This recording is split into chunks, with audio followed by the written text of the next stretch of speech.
저는 오늘 여러분과 함께 구원은 자동문인가 이런 제목으로 은혜의 말씀을 나누고자 합니다. 여러분, 우리는요 요즘 어느 시대보다도 이 자동화의 시대에 살고 있습니다.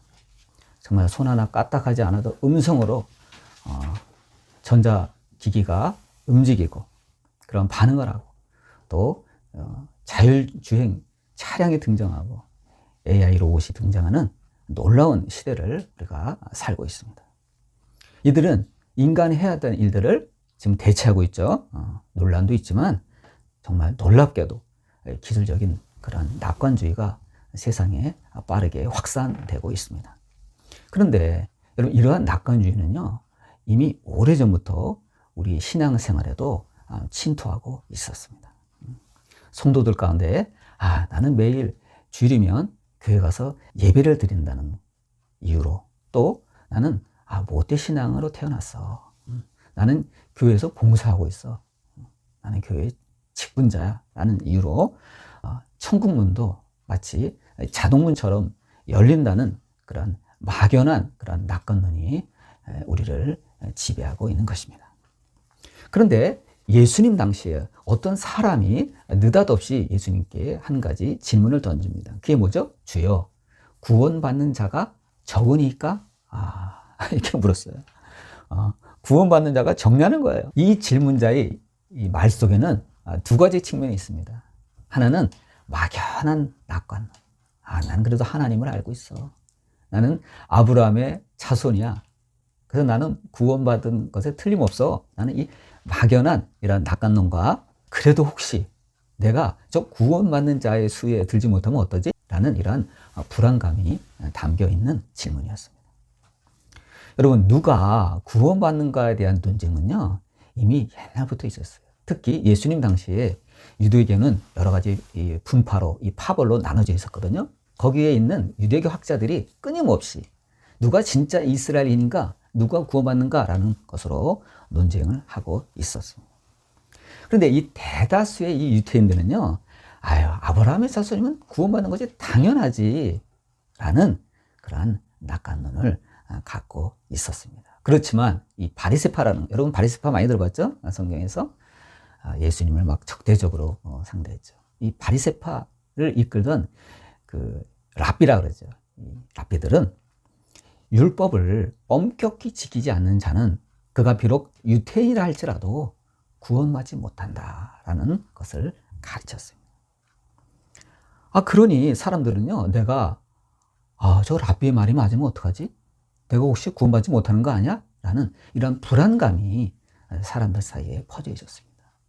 그 중에 한 명이 이 본문에서 나오는 사람이에요. 그래서 주님께 주여, 구원받는 자가 정말 이 랍비들의 말처럼 그렇게 됩니까? 적습니까?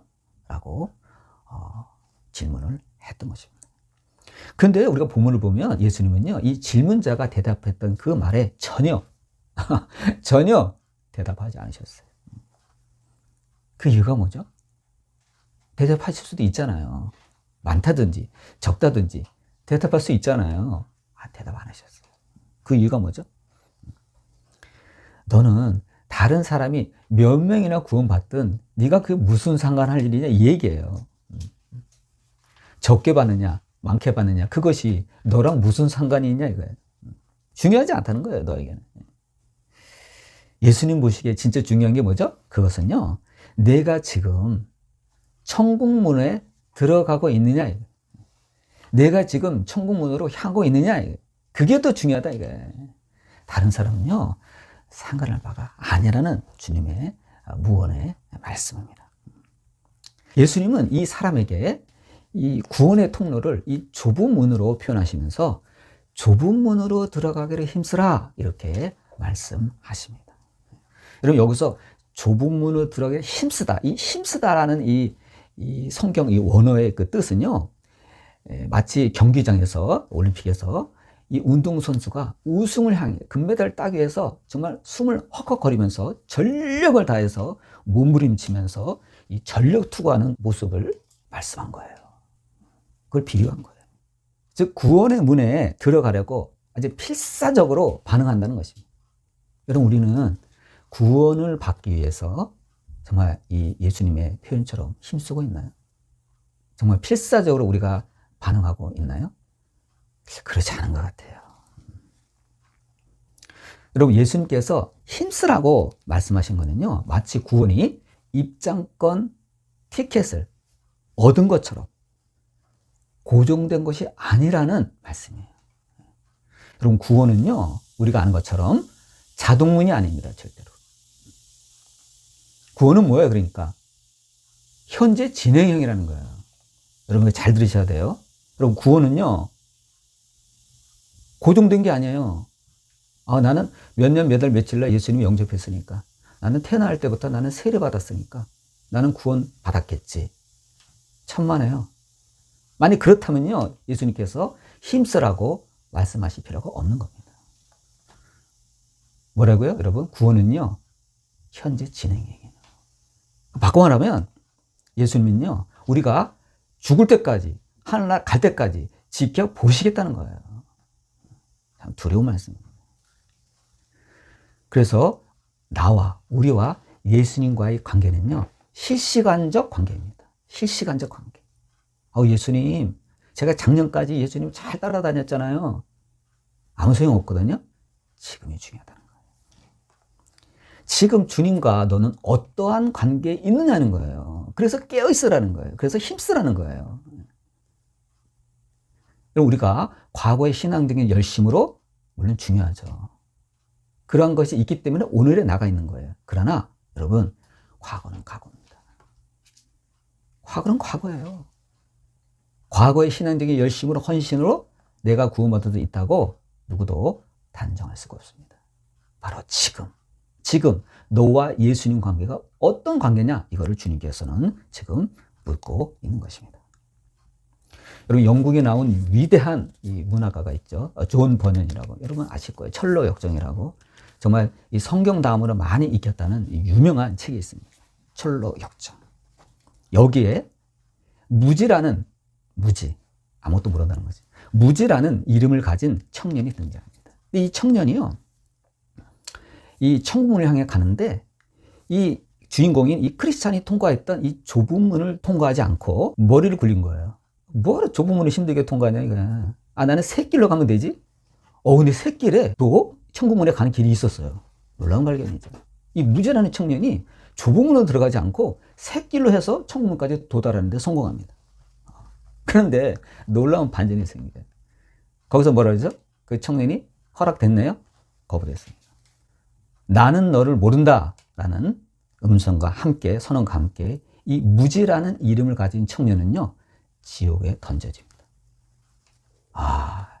엄청난 충격적인 사건이에요.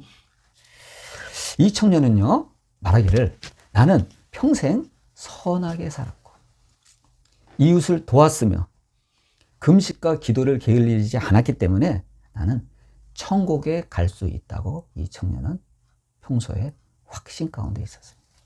그런데요, 이 소설에서 지옥에 던져집니다. 여러분, 존 버닌이 지금 무슨 얘기를 하고 있는 거죠? 이 청년은요, 누구한테 속은 거죠? 자기 자신에게 속은 거예요. 여러분, 자기 기만이 얼마나 무서운 결과를 낳는다는 사실을 이 존 버닌은 얘기하고 있는 거예요. 이 무지라는 이름을 가진 청년은요, 자기에게 속았어요. 그래서 존 버닌은 다음과 같이 얘기합니다. 구원이라는 것은 내 마음의 느낌이나 확신에서 오는 것이 아니라고 강조합니다.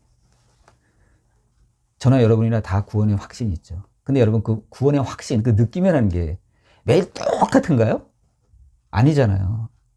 처질 때가 있잖아요. 구원의 확신이 어느 날은 막 생생하게 막 끌어올리는 날이 있는가 하면, 어떨 때는 나 구원받은 거 맞아? 야, 내가 이렇게 살다가 나 정말 지옥 가는 거 아니야? 여러분, 그런 생각 한 번도 해본 적 없어요? 여러분, 느낌이나 확신이라는 거면요, 여러분, 기복이 있어요. 기복. 어느 날은 좋고 어느 날은 낮고 어느 날은 막 헤매는 거예요. 그러니까 여러분, 구원이라는 것은 자기 확신에서 이루어지는 게 아니라는 거예요. 결국 구원이라는 것은 내가 얼마나 확신하느냐에 있는 것이 아니라 내가 지금 이 시간 누구를 붙들고 있느냐에 따라 결정된다는 거예요. 여러분, 이 무지라는 청년은 자기 확신이 굉장히 강한 사람이었습니다. 그러나 그 확신이 그를 구원하지 못했다는 데 바로 비극이 있는 것입니다. 여러분은 지금 누구를 붙들고 있습니까? 이 시간.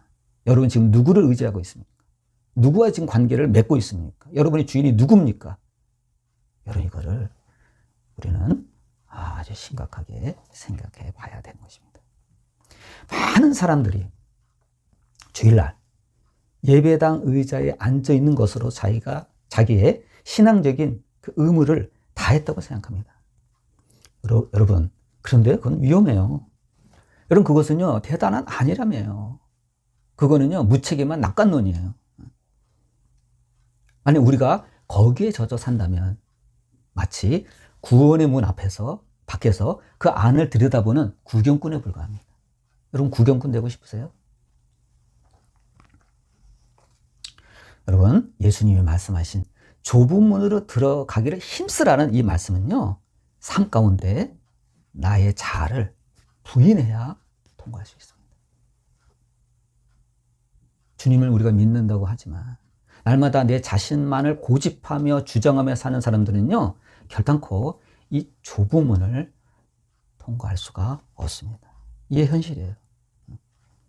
그러면 여러분, 이 본문 말씀에서 얻는 우리의 교훈은 뭐죠? 구원은 결코 자동문이 아니라는 것입니다. 자동문이었으면 얼마나 좋겠어요. 은혜의 문은 그야말로 누구에게나 열려 있지만 아무에 따나 열려 있지 않습니다. 주님께서 원하시는 그 시간에, 임의 시간에 닫힐 것입니다. 그러니까 기회가 아무 때나 있는 게 아니에요. 한시적이에요. 여러분, 힘쓰라는 주님의 명령은요, 생명줄을 놓치지 않기 위해서 전력 투구하라는 주님의 간곡한 당부의 말씀입니다. 여러분, 본문을 보시면 이 좁은 문이 어느 순간 닫힌 후 사람들이 밖에서 문을 두드리면서 항변합니다. 뭐라 그래요? 주여, 우리는 주님 앞에서 먹고 마시지 않았습니까? 친분관계가 있지 않았습니까? 왜 이러세요, 주님? 주님은 우리가 보는 앞에서 날마다 길거리에서 가르치셨나이다. 저희 그거 들은 사람입니다. 어찌 이럴 수가 있습니까? 라고 그들은 항변합니다. 그러나 주님의 그 대답은 냉혹합니다. 나는 너희가 어디에서 온지를 알지 못하노라. 이렇게 주님이 답변하십니다. 그들의 말이 틀린 건 없어요. 맞아요. 주님이 길거리에서 가르치실 때 듣고 있었어요. 그리고 주님이 식사하고 계실 때 그 같은 상에서 먹은 적도 있는 사람이에요. 여러분, 이 사람들이 거짓말하는 게 아니에요. 맞아요. 주님의 가르침을 들었고 또 배웠고 주님과 함께 같은 상에서 먹고 마셨습니다. 맞아요. 그러나 그들은요, 구경꾼이었다는 데 비극이 있는 거예요. 구경했어요. 예배 구경했고요. 말씀 구경했고요. 교제가 없었어요. 그들은 주님의 말씀을 들었지만 그것이 순종으로 이루어지지 않았습니다. 그들의 마음에 어떠한 변화도 주지 않았습니다. 이유가 뭐죠? 말씀을 한쪽 귀로 듣고 한쪽 귀로 흘려보냈기 때문입니다. 그들은 예수님과 함께 한 상에서 먹기도 하고 같은 그 공간에 머물고 있었지만 그들은 예수님과 대화하거나 사귐이 전혀 없었다는 말씀입니다. 그러니까 인격적으로 아는 사이다? 모르는 사이다. 모르는 사이다. 여러분, 우리가 어떤 상에서 같이 둘러앉아 먹더라도 대화가 없고 인격적인 교제가 없으면 아는 사이다? 모르는 사이예요. 이들은 예수님과의 대화도 없었고 사귐이 없는 죽은 신앙을 갖고 있었습니다. 여기에 비극이 있는 거예요. 주님은 이들을 행악하는 자들이다 이렇게 표현하셨습니다. 여러분, 행악하는 자들이 뭐죠? 여기서 도덕적으로 특별히 악행을 저지르는 자들이라는 말씀인가요? 그건 아니에요. 그 정도로 악한 사람이라는 것이 아니라 본질적으로 하나님의 뜻과 상관없이 내 고집대로 살아가려고 하는 자들을 예수님은 행악하는 자들이다. 악을 행하는 자들이다. 이렇게 표현하셨습니다. 말하자면 교회 안에서 예배드립니다. 교회 안에서 봉사합니다. 또 주일날 주님께 헌금도 드립니다. 해요. 근데 정말 중요한 게 뭐예요? 자신의 삶 가운데 주님의 뜻을 전혀 고려하지 않고 주님께 묻지도 않고 여쭤보지도 않고 상의하지도 않고 늘 주님을 제쳐놓은 채 내 고집, 내 뜻대로만 살아가려는 사람들이 바로 주님께서 보시는 행악하는 사람이라는 것입니다. 그럼 여러분, 주님이 뭡니까? 그런 사람에게. 주님이 그 사람이 주인입니까? 아무것도 아니에요, 여러분. 헛수합이에요. 여러분, 언제까지나 주님을 여러분의 삶에 전혀 어떤 영향력도 끼치지 못하는 허수아비로 세워놓을 겁니까? 주님이 이걸 말씀하고 있는 거예요. 만약 우리의 삶 가운데 어떠한 상의도 주님께 드리지 않고 주님께 묻지도 않고 주님은 옆에 계세요. 이건 제 일이거든요. 이건 제가 더 잘 알아요. 제가 할게요. 라고 우리가 늘 주님을 그렇게 취급한다면 정작 중요한 날에 주님은 우리를 안다고 말씀할까요? 아니죠. 나는 너를 모른다 할 것입니다. 이들은 주님의 말씀을 아무리 듣고 들어도 삶의 변화가 전혀 없는 사람들입니다. 그래서 이 감리교의 창시자 존 웨슬리는 이런 사람들을 명목상의 그리스도인이다 이렇게. 다시 말해서 무슨 말이에요? 이름뿐인 그리스도인이라 이거예요. 마음에 회심이 없는 사람들입니다. 겉모양은 경건하나 생명의 능력이 없는 사람들입니다. 무서운 얘기예요. 결국 주님께 거절당하는 거지. 여러분, 저나 여러분이나 아직 뭐가 열려있죠? 구원의 문이 열려있어요. 아직은 열려있어요. 근데 이게 언제까지 열리냐 이게. 구원의 문은 닫힙니다, 여러분. 그때 문을 아무리 두드려도 소용없습니다. 여러분, 우리는 이 대목에서 주님의 경고를 들어야 합니다. 저는 모태신앙인데요. 저는 교회에서 열심히 식당 봉사를 해요. 아침에 주보들 나눠줘요. 주차 봉사를 해요. 나는 교회 직분자입니다. 이러한 고백이 주님 앞에서는요, 아무런 소용이 없을 수 있어요. 여러분, 주님이 정말 원하시는 것은 그게 아니라 여러분과 주님이 소통하는 것입니다. 너 나랑 지금 소통하고 있니? 그걸 묻고 있는 거예요. 혹시 주님을 내가 원하시는 것만, 나의 필요만 채워주는 마치 만화의 영화에 나오는 요술램프 지니처럼 여기고 있지 않습니까? 아니면 지옥갈 수는 없으니까 나의 사후 세계를 위한 보험 정도로만 우리 하나님을 취급하고 있습니까? 우리 하나님은요, 인격적인 하나님이십니다. 그런 대우를 받기를 주님은 원하시지 않아요. 그래서 나는 너희가 어디에서 왔는지 모른다는 이 말씀은요, 너의 신앙의 뿌리가, 너의 삶의 뿌리가 나에게 있지 않다는 준엄한 말씀입니다.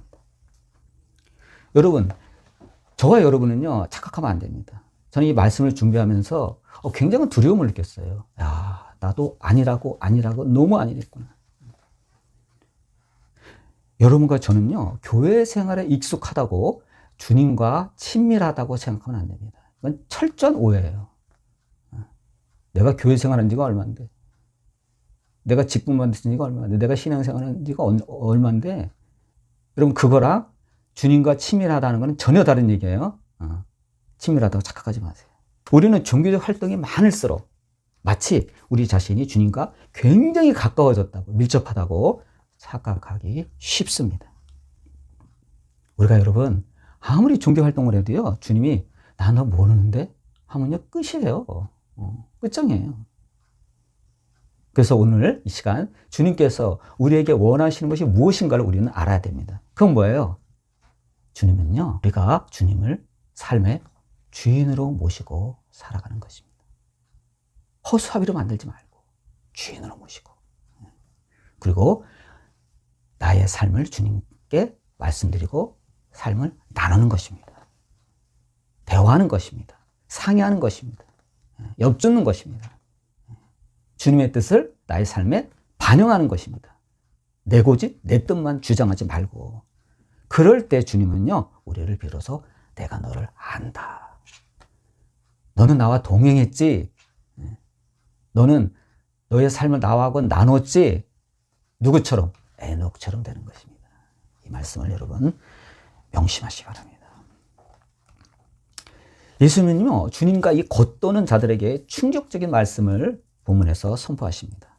너희가 아브라함과 이삭과 야곱과 모든 선지자는 하나님 나라에 있고, 오직 너희는 밖에 쫓겨난 것을 볼 때 거기서 슬피 울며 이를 갈리라, 이렇게 하십니다. 대신 이방인들이 동서남북으로부터 와서 하나님 나라의 잔치에 참여한다는 것입니다. 여러분, 이걸 들은 그 당시 유대인은 어떤 생각이 들었을까요? 끔찍합니다. 바보가 아니고서야 이 말씀을 금방 알아듣습니다. 그럼 나는 천국에 못 들어가겠네. 나는 탈락이겠네. 내가 그렇게 무시하던 외국인들, 이방인들이 하늘나라에 들어간다고 깜짝 놀랐을 것입니다. 그래서 예수님께서는 나중된 자로서 먼저 될 자가 있고 먼저 된 자로서 나중될 자가 있다. 이렇게 말씀하십니다. 이 말씀은 뭐예요? 기득권자의 그 권리를, 권한을 뺏는 거예요. 그 교만을 꺾어버리는 거예요. 교만하지 말라, 이거. 아브라함의 자손이면 다냐, 이거. 그 혈통적 그 자부심으로 그거 못 받는다는 얘기예요. 예. 아브라함의 자손이라는 이 혈통적인 자부심은요, 구원의 자동문이 아니었습니다. 오히려 자신이 나중된 자임을 깨닫고 하나님의 자비를 구하며 나오는 자들이 먼저 된 자의 자리에 앉게 된다는 말씀입니다. 여러분, 이것이 구원의 역설이에요. 이로써 구원은 아브라함의 자손이라는 그 자격의 문제가 아니라 하나님의 말씀에 대한 반응의 문제입니다. 이것을 주님께서 선포하신 것입니다. 여러분은 절대로, 항상 제가 여러분이라고 말할 때는 저를 포함했다고 생각하시면 돼요. 여러분은 절대로 먼저 된 자의 함정에 빠지지 말기 바랍니다. 교회 생활이 오래될수록 익숙함과 안일함에 빠지기 쉽습니다. 자기도 모르는 사이에 기득권자가 되는 거야. 내가 이 교회 다닌 지가 얼마나 오래됐는데. 오래된 교회일수록 그런 사람들이 많아요. 반면에 갓 신앙생활 시작한 사람들, 즉 나중된 자들은요, 주여 저는 주님 없이는 한시도 살 수가 없습니다 하고 주님의 은혜를 구하면서 절박함으로 이 좁은 문을 향해서 힘써 들어가고 있는 것입니다. 자세가 달라요, 벌써. 여러분은 지금 어느 쪽입니까? 예수님은 우리가 하는 예수님 표현대로 동서남북 어디에서 왔는지 배경이나 출신이나 학벌을 따지지 않습니다. 얼마나 부자인가 가난한가 따지지 않습니다. 주님은요, 내가 주님 말씀에 어떻게 반응하느냐만 그것만 보십니다. 1세기의 유대인들은 이 혈통이라는 이 자동문을 믿다가 망한 사람입니다. 그들은 슬피 울며 이를 갈며 쫓겨났습니다. 그러면 여러분, 저와 여러분 어떻게 살아야 되죠? 늘상 어떻게 살아야 됩니까? 나중된 자의 심정으로 살아야 됩니다. 하나님, 맞습니다. 저는요, 나중된 자입니다. 저는 부족한 자입니다. 이러한 자세로 여러분 살아야 돼요. 하나님의 은혜가 없이는 저희는 아무것도 아닙니다. 이런 자세로 살아야 됩니다. 이런 절박함이 있어야 됩니다. 나는 신앙생활을 오래 했다는 그 공로의식이 오히려 저와 여러분의 구원의 문을 막는 독약입니다. 이걸 여러분 우리가 알아야 돼요. 오직 주님의 은혜만을 구해야 합니다. 그럼 여러분, 우리는 오늘 구원은 이 자동문인가라는 이 질문 앞에 서서 본문이 주는 냉혹한 대답은 뭐죠? 아니라는 겁니다. 구원은 결코 자동문이 아니라는 겁니다. 여러분, 구원은요, 우리가 죽을 때까지 확정된 게 아닙니다. 구원의 자격은 얻었지만 확정된 게 아니에요. 왜요? 주님께서 끝까지 지켜보시는 겁니다. 구원은 자동문이 아니라 주님의 주권에 의해서 언제든지 닫힐 수 있는 한시적인 은혜의 문이라는 것을 우리는 알아야 돼요. 그럼 여러분, 우리는 결단해야 됩니다. 인생의 핸들을 언제까지 내가 쥐고 갈 거냐 이겁니다. 인생의 핸들을 여전히 내가 잡고 있다면 여러분은 아직도 구원의 문 밖에서 이 질문자처럼 구경꾼에 머물고 있는 사람이고 서성거리는 사람입니다. 아우, 주님, 저는 이 삶의 주도권을 주님께 드릴 수가 없어요. 내 인생은 내 거거든요. 그런 사람들은요, 미안하지만 구원의 문 밖에 처하게 될 것입니다. 그러면 여러분, 오늘부터 당장 구경하는 신앙을 멈춰야 돼요. 여러분께 부탁드립니다. 주님의 말씀을 지식으로만 알지 마세요. 세상을 살아가는 생명의 동력으로 삼아야 됩니다. 밖에서 서성이는 자에게 구원의 문은 닫히게 되어 있습니다. 주님께서 나는 너를 안다. 너가 나를 알고 나도 너를 안다. 라는 이러한 고백을 들을 수 있는 저와 여러분이 되시기를 바랍니다. 해야 돼요. 항상 주님과 대화하고 여러분의 삶에 주님을 기꺼이 초대하십시오. 부디 좁은 문을 향해서 힘써 들어가시기 바랍니다. 그리함으로 슬피 울며 일 가는 자의 자리에 처하지 아니하고 이 천국 잔치의 기쁨을 마음껏 누리는 천국 백성이 되시기를 주님의 이름으로 축원드립니다. 기도하시겠습니다. 만복의 근원이신 아버지 하나님, 이 시간 우리는 마치 구원을 손에 쥔 입장권 티켓을 얻은 것처럼 착각하며 살았던 것을 회개합니다. 우리의 구원은 완성된 것이 아니라 아직도 완성되어 가고 있다는 사실을 우리가 모르고 살 때가 너무너무 많습니다. 그래서 우리가 교만해서 내 인생은 나의 것이냐 주님을 허수아비처럼 세워놓고 내 고집 내 뜻대로 살 때가 얼마나 많은지 모릅니다. 이 시간 주님 앞에 회개합니다. 저희들의 어리석음과 무지함을 용서하여 주시옵소서. 오늘도 이기적인 나의 자아를 깎아내고 좁은 길을 향하여 가는 참된 지혜를 허락하여 주시옵소서. 그래서 주님이 내가 너를 안다라는 주님의 그 음성을 들을 수 있는 저희가 될 수 있도록 축복하여 주옵소서. 예수님의 이름으로 기도드립니다. 아멘.